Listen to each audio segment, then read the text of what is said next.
When you're in Washington, sometimes it can be very tough to find something fun to do in a mandatory fun day, especially when you're in a huge city like Seattle. Now, if you're trying to visit here or even possibly live here, I have just the thing for you to sound like the greatest person on this entire earth. And that is 10 things and activities for you to do when visiting Seattle, Washington. The first activity I'm going to recommend for you is going to be ascending the Space Needle. This is mandatory, which is why it is number 1. Now, if you're curious, just like me, and you like fun facts, this is going to be 605 feet tall. Now, if you're scared of heights, just like me, take a deep breath, drink a glass of water, bring a loved one, because it's beautiful as you get to the top. The one thing you are really going to enjoy once you actually get to the top is the ability to actually see 360 around the city in terms of what the beauty of Seattle has to offer. They have these glass panels on the floor. You look down, your feet, you see ground. It's just kind of trippy because you're like, man, this thing breaks. It's the last thing I'm doing. You know, that's just the mind of somebody that's scared of heights. When you get to the top, there are going to be more things you can do besides just taking a look at the views of Seattle. You are going to have Loop Lounge, a beautiful place to actually get a good drink and actually kick back. And you also have the Sky City restaurant. Thousands of reviews, and they're all really good. Across the board, you'll see 4.5 stars, someplace 5 stars. But also, if you want a good picture with your family as you get to the top, they do offer, you have to pay, but you take a picture of your family and you get this nice little background behind you. So you get a nice little trinket of a photo to take with you home saying, yes, we did it. At number 2, you're going to have to visit Pike Place Marketplace. This is now going to be one of the oldest operating farmers markets in the entirety of the United States. If you want to see some history of how to do good business, this is probably going to be somewhere you're going to have to go when you're visiting Seattle. When you finally decide to visit Pike Place, there are a couple things that I want to prepare you for because I wish someone would have did for me.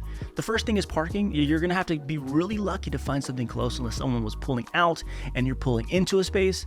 You may have to walk a block or two and find a little parking lot where you have to pay for, but honestly, it's not bad. You get to the nice little views and some fresh, crisp air that only Washington has to offer. Now, when you get closer and into Pike Place, there are more things I want you to be prepared for, and it's going to be, there is a lot of people there because it's one of the main attractions of Seattle, as well as probably the absolute best location to get some dine-in seafood, as well as the ability to purchase seafood really fresh off the pier that you can take home and cook or even ship somewhere you want to go to.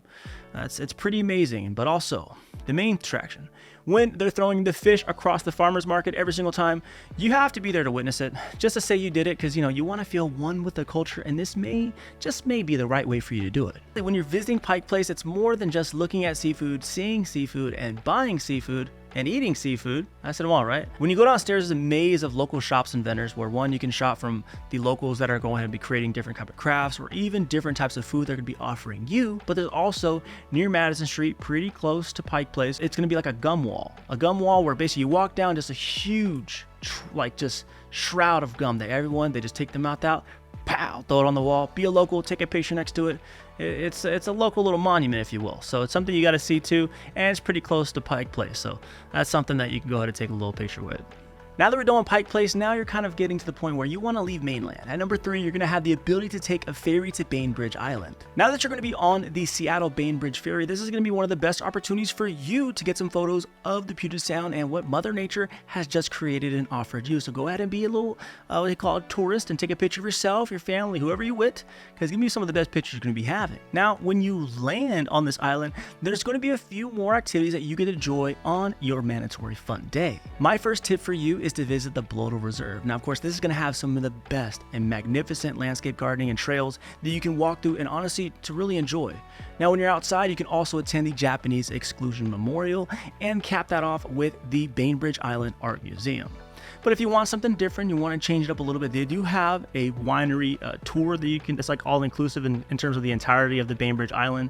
I believe it's like $299. You get a nice little group of people, and honestly, you just drink throughout the entire day.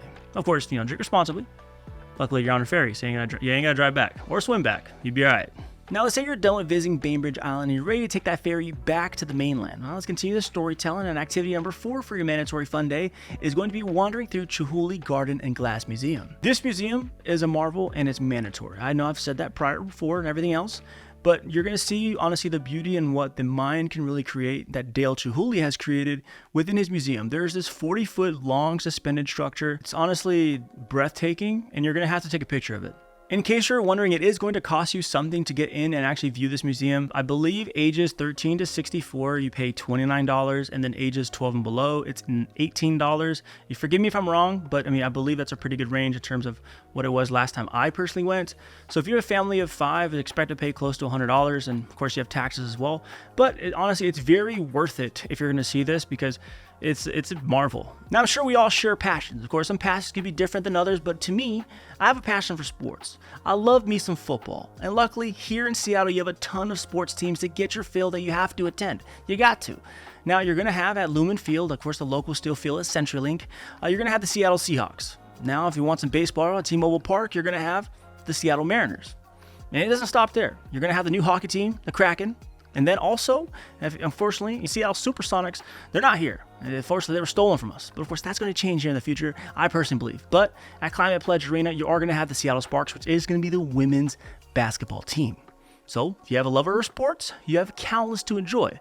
It's going to be something you're going to have to do. This is a mandatory fun day. This list, like I said, is mandatory fun day. Don't get that messed up. I'm going to keep it totally transparent with you. I'm having a lot of fun in putting this video together. Now, if you're enjoying this video as much as I am putting it together, hit that like button down below. It's free. Click the screen, click the mouse, do what you got to do.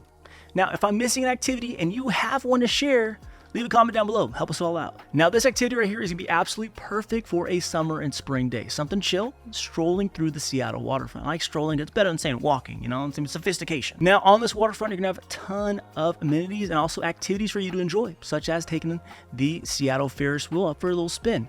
Now, this is a perfect date idea. Don't call me, a little Cupid here. But at the time, I took my girlfriend, now wife, on the Seattle Ferris wheel, do a little smoochy up top.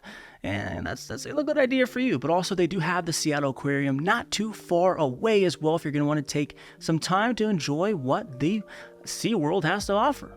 Same thing like anything else in Seattle, it can get a little bit packed at times when you're going to these certain events and activities that are going to be on the waterfront. It's a big thing for everyone to enjoy. Also, don't be surprised, you are going to see those little bike caddies with people in the back strolling through. You have people playing loud music, dancing, and trying to get some little tips, because honestly, you got to enjoy people's talents, and what better way to do that with some nice Pacific Northwest feel to it.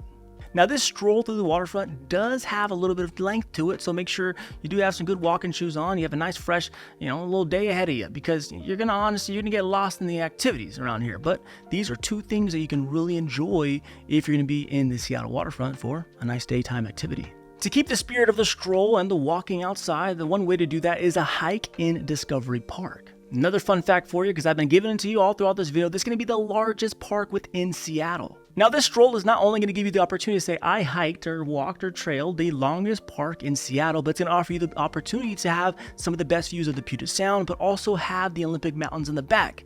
I'm just saying, but you have some good opportunity for a little when you're out here. After you're done taking that photo, you do have the ability to enjoy some beaches, miles of trails, but of course, you get to visit West Point Lighthouse. Now, this is one of the few operational lighthouses in the area. So go ahead and take the phone out again and get one of that one too. Seattle has an abundance of culture and history, and honestly, everywhere you go, honestly, has some meaning. Now, if you're going to be visiting here, the park in the visitor center is going to be a good idea for you to go to if you want to learn some significance of where you're actually standing. Sounds like a good idea to me. Now, we are in the festivities of staying outside and actually enjoying that Pacific Northwest sun. And I have another one for you, and it's going to be visiting Green Lake Park. When you're visiting Green Lake Park, I'm going to be honest with you. You got to go here with a plan, because honestly, you're going to be here for about 2.5, 4 hours, really enjoying what we have. And everyone's biggest plan is either hiking to the trails, enjoying that, or going and renting a paddle boat to go and take a little stroll on the water, go see the ducks. I mean, come on. What else? What's better? You want to walk over here. You're gonna go on the water. Green Lake, like I said earlier, is often beloved and is touted as probably the best park here in Seattle. And it's a great opportunity for you to socialize, because millions of people come here each and every year to enjoy it. I'm going to give you a treat. I'm going to give you 2 tips. Now, of course, like I said earlier, if you want a paddle boat or if you want a kayak, you're able to rent it there, or you can bring your own. Now, the next one, you are going to be really close to Fremont, and you're going to have the Fremont Troll. Yes, the Fremont Troll. Everyone here knows about it. Look it up. Go under the bridge, take a picture with a troll. It's huge. All right? You haven't done it? Go do it. I wouldn't be doing a good job of representing Seattle unless I brought up the music scene that is here to enjoy. If you're in the mood to actually enjoy some music, I'm going to give you a couple of venues that you're going to have to go to, and honestly, most everyone has been to. For example, the Showbox, you're going to have Numos and the Crocodile. You have 3 venues you can always go to that almost guaranteed every single week has somebody performing. Now, if you're wondering, well, George, come on, every place has its music scene. Who actually came out of Seattle? I've been giving you gems of fun facts through the entirety of this video, so why stop now? If you're wondering who's actually came out of Seattle, well, you got Nirvana, you got Pearl Jam, you got Soundgarden, and of course you got Macklemore. I'm probably missing more, don't blame me, but I'm going off the top of the head right here. I wouldn't be me and I wouldn't be doing my friend justice if I didn't shout out the Massive Monkeys, a little b-boy crew in the area that's done performing for Macklemore across the world. Of course, they're a little household name over here. If you haven't been to Massive Monkey Day, might be a place for you to go. Now, if you need some pop culture history, there is a place here you can go also if you need some more, musical background. And that's going to be the Museum of Pop Culture. I personally feel like I've been giving you a total fill of art, culture, and museums, but this one was founded by co-founder of Microsoft, Paul Allen. Let's be honest, there's so much to do in Seattle, it's really hard to say that this is the absolute best top 10. But this is my top 10 for you to enjoy, and if I missed anything, this is your opportunity to help everyone coming into Seattle and possibly living here as well. Leave a comment down below, give an idea, and share that love. If you enjoyed this video, please let me know and leave a like down below. If living here in Washington is going to be here in your future, let me assist you in actually coming here into the state. But of course, I do have something else for you, a little gift from me to you. I'm going to be talking about the cost of living in some of Seattle's hottest suburbs. And that video is going to be here, so go ahead and click away.